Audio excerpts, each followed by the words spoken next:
You want to learn? Wow! Time sure flies when you're having fun. Oh, Paimon's exhausted. Guess it's about time to head back and get some rest.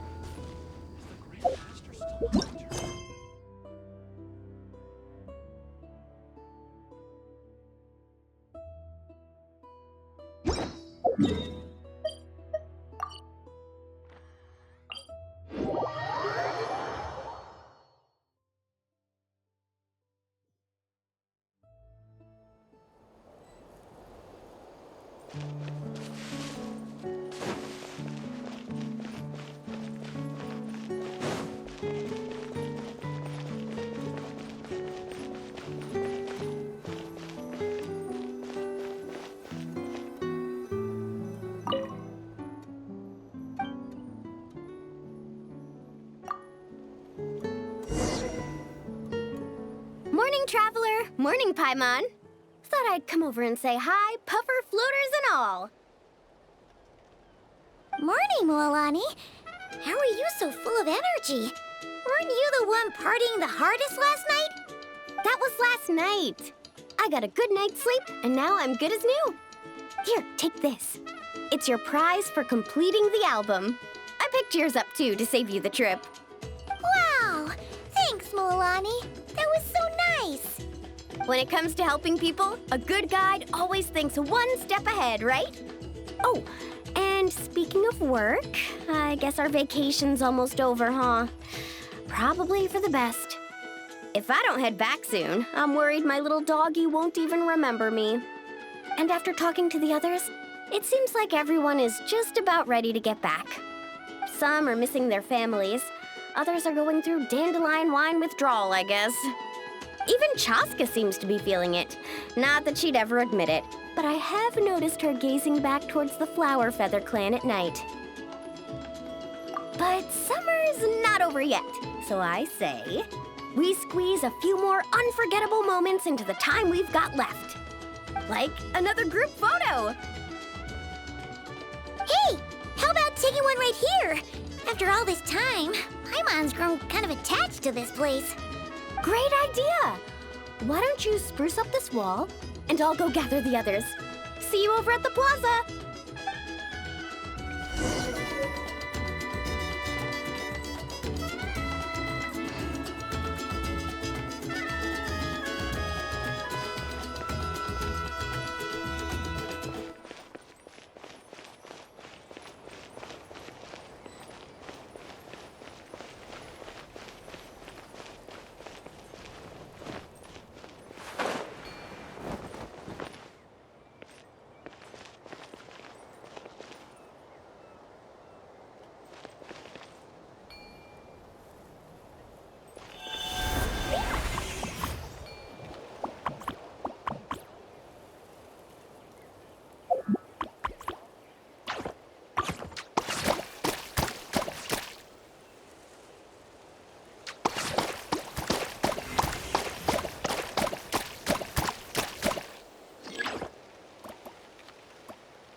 Guys, over here!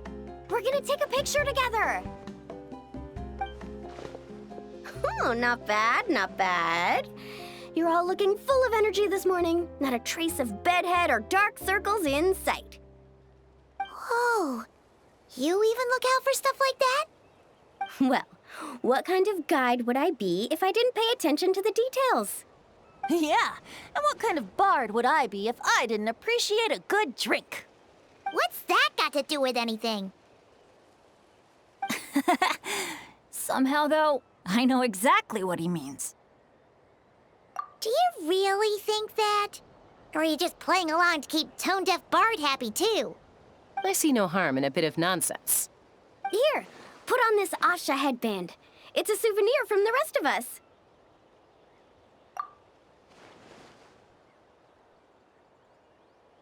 It really suits you. Alrighty then.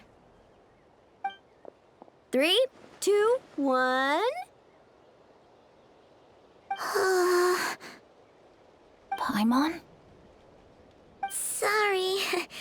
All that nonsense has got Paimon's head muddled. Her mind's gone completely blank. Don't want it all to end, huh? Are you worried once you say those words, the vacation will officially be over? How the... Paimon thought peacemakers couldn't read people's minds. Oh, Paimon. Don't worry, Paimon. Summer's sure to come again. Just like you said when you made that wish to the Pyro Archon. Even though we'll all be going our separate ways, as long as we cherish each other's friendship, I just know that our paths will cross again. Bennett's becoming quite the talker, huh, Professor Venti? Well, I wouldn't dare take credit for something like that. Your tone would suggest otherwise. Come on! Paimon was just starting to feel inspired! Why don't we just give it another try? Yeah, let's do it all together this time. Huh. What should we shout? Sounds good! 3, 2, 1... Lucky Star!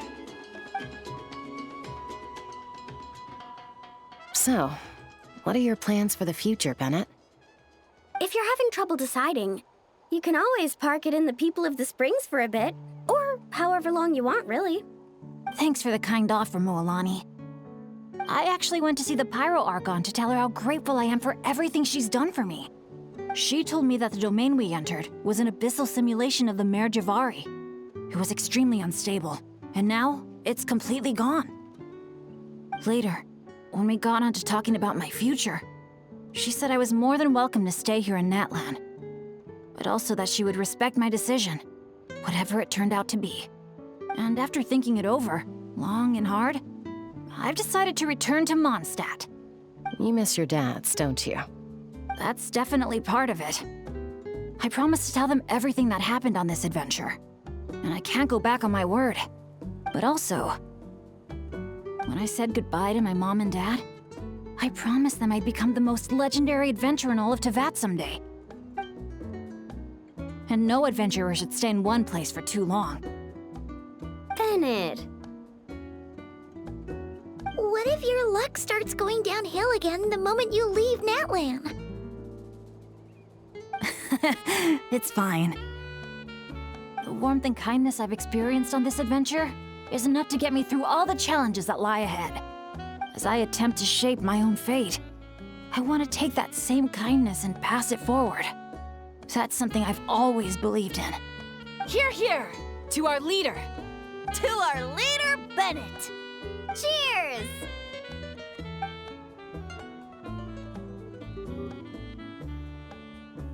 Oh, this is gonna be another all-nighter, isn't it? The fun never stops! Who's up to perform next? Bennett's almost fallen asleep several times now. No. I can still keep going. Go get some rest now, guys. And seeing as you've still got the energy, I'll leave the cleanup to you, Mualani. Huh? Why me? Traveler, perhaps you could join me for a walk? I know a great spot.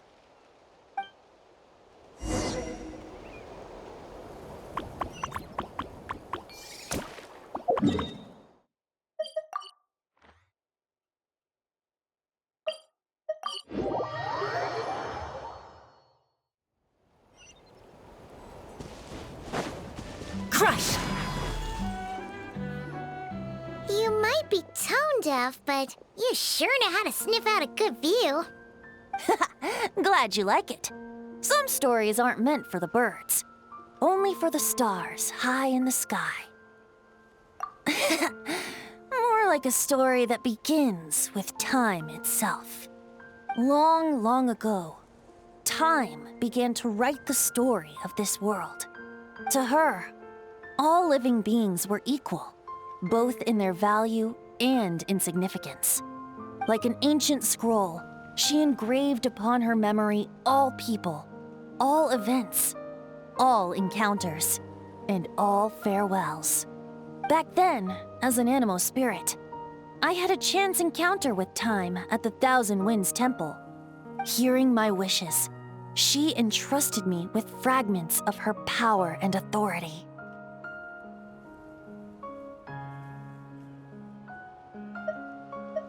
Sounds like you've heard the story of time in the wind before. Charming, isn't it? Through the memories engraved in rituals, poems, ruins, and ancient texts, the same beings she considered so insignificant have met her, time and time again. So, this is the story you wanted to share? More like the prologue. The corruption of the Mare Javari is tied to time itself.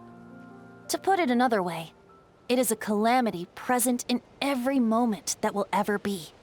Unlike time herself, I have always cherished many wishes in my heart. 500 years ago, to prevent the corruption of the Mare Javari from spreading beyond Tenochtitlan, I blew it off the timeline, turning it into the Windless Land.